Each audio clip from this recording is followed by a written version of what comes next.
زه یوه وړه پوښتنه لرم. تاسو وویل په اسلام کې ښځې او نارینه مساوي حقوق لري. ځینې ډېر حقوق لري، ځینې کم.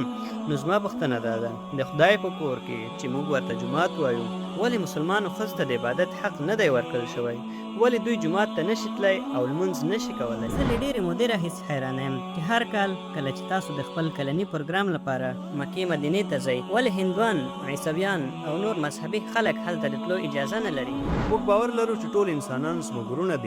په ورورولۍ کې دوی انساني ورونه دي. موږ په دې اعتراض نه لرو، خو یوازې هغو ورونو ته اجازه ده چې د اسلام لپاره خپل ژوند قربانولو ته چمتو دي. د اولادونو تربیت په هغه وخت کې موږ تاسو ته سختیږي چې کله موږ تاسو په غیر اسلامي ټولنه کې ژوند کوو. مور او پلار د ډیره خبر نه وي چې زموږ اولادونو ته په مکتب یا په ښوونځي کې یا په پوهنتون کې یا په انسټیټیوټ کې څه تدریسیږي. چې کله هم ستاسو اولادونه له دغسې محیط کې ژوند کوي نو تاسو راځئ قرآن کور آنلاین اکاډمي ته.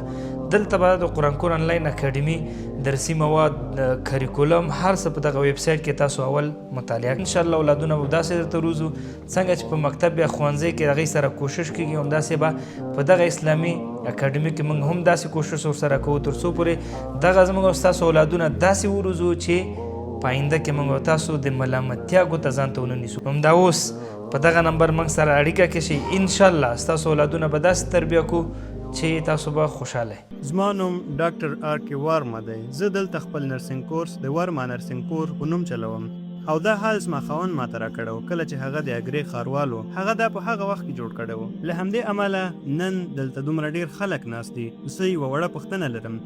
زه له ډېرې مودې راهیسې حیرانه یم چې هر کال کله چې تاسو د خپل کلني پروګرام لپاره مکې مدینې ته ځئ، ولې هندوان، عیسویان او نور مذهبي خلک هلته د تلو اجازه نه لري؟ لکه څنګه چې تاسو هلته ځئ، آیا موږ هلته نشو تللی؟ دا زموږ لپاره هم یو سپېڅلی ځای دی. کله چې تاسو د هندوانو او مسلمانانو ترمنځ هیڅ توپیر نه وینئ، نو هلته تګ باید زموږ لپاره منع نه وي. ډاکټر وارما صاحبه ډېره ښه پوښتنه وکړه او دا زما په کتاب کې 10مه پوښتنه ده.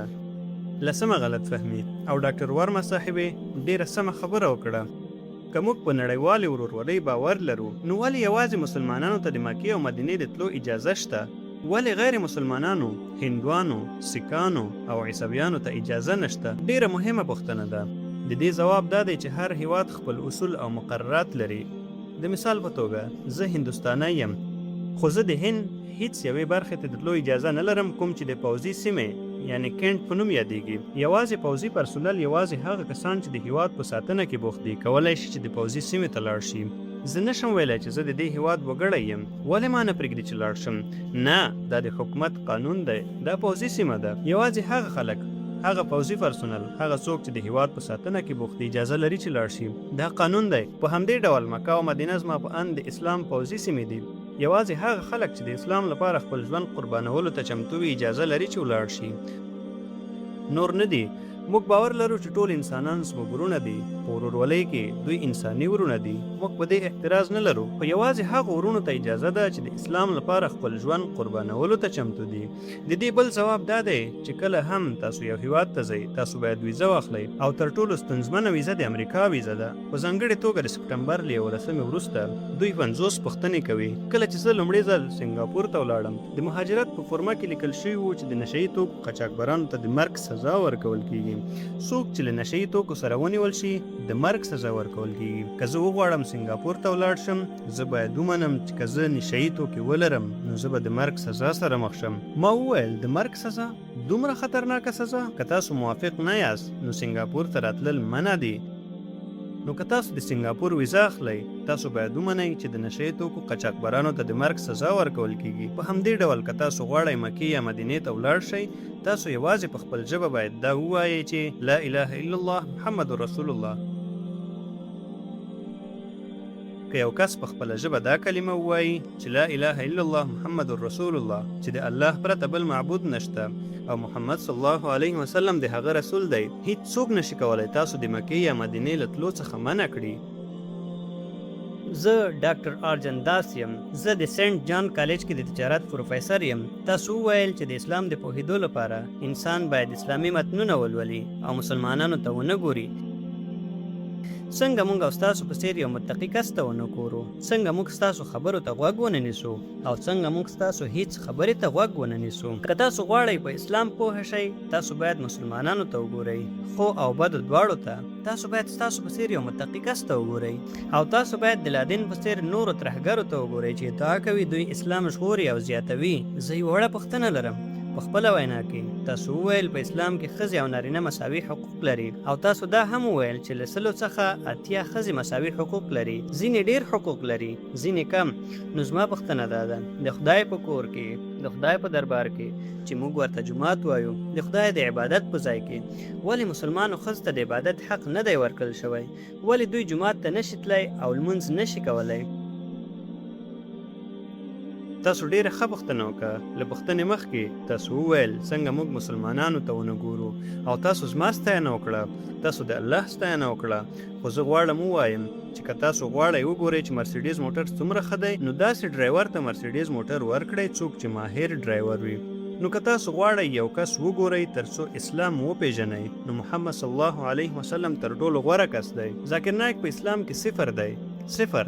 له همدې امله زه تل په خپله وینا کې وایم د قرآن مجید حواله سورت حجرات آیات نمبر 14 تاسو به هر مترې وځئ او ووایئ ذاکر وایي.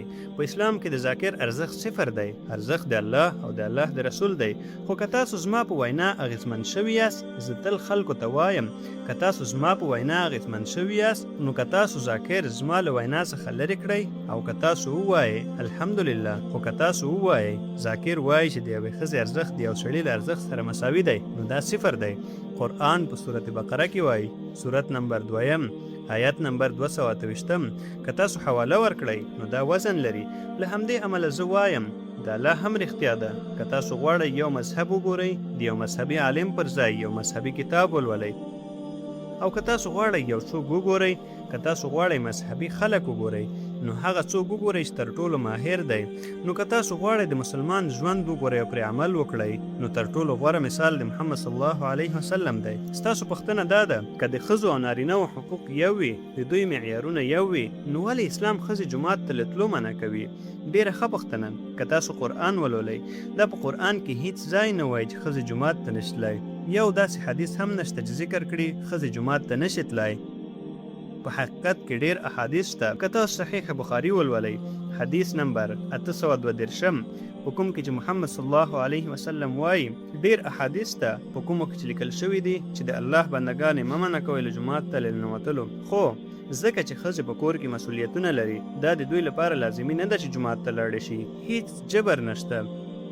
که یو مسلمان نارینه په جومات کې لمونځ وکړي، دا 22 چنده ډیر ثواب لري.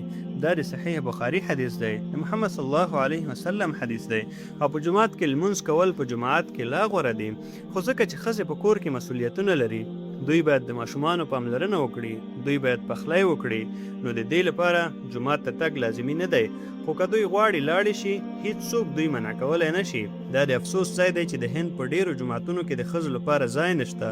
نو دا یوه تېروتنه ده چې د هند مسلمانانو په اسلام کې د ښځو لپاره ځای نه لري. تاسو سعودي عربستان ته لاړ شئ، امریکا، انګلستان، الحمدلله زه ډیرو ځایونو ته تللی یم، د ښځو لپاره اسانتیاوې شته. خو کله چې ښځو ته جومات ته د راتلو اجازه ورکړل شي، اسلام د دې لپاره ځینې لارښوونې هم وړاندې کوي. د ښځو لپاره مساوي خو جلا اسانتیاوې، معنا ورته اسانتیاوې خو جلا. له دې سره یو ځای د لیدو مکلفیت شته. ځکه لکه څنګه چې ما په خپله وینا کې وویل، کله چې موږ لمونځ کوو، موږ باید پیاز ونه خورو. په هند کې په ډیری جوماتونو کې دوی ته اجازه نشته. دا د هند مسلمانانو د پوهې کمزوري ده. که تاسو صحیح بخاري ولولئ، ډیر احادیث شته. صحیح مسلم چیرته چې ښځې له راتلو منع نه وي، بلکې محمد صلی الله علیه وسلم وویل چې که ښځې غواړي جومات ته لاړې شي حتی په شپه کې، نو هم تاسو باید دوی منع نه کړئ، حتی په شپه کې. دا د صحیح بخاري حدیث دی چې حتی په شپه کې که دوی غواړي جومات ته ولاړې شي، نو تاسو باید دوی منع نه کړئ. خو الحمدلله په هند کې په لسګونه جوماتونه شته چیرته چې ښځو ته د راتلو اجازه شته. په ممبئی کې، په ډیلي کې، په اګره کې. کله به دا وشي؟ اوس الحمدلله موضوع خپریږي، خلک د اسلام په اړه پوهیږي. الحمدلله په ډیرو نورو جوماتونو کې ښځو ته د راتلو اجازه ورکول کیږي. او زما غوښتنه دا ده چې د اګرې د جوماتونو متولیان باید احادیث هم ولولي. که ښځې لږ راشي، خو باید یو بندوبست وي او دوی باید جومات ته له راتلو منع نه شي.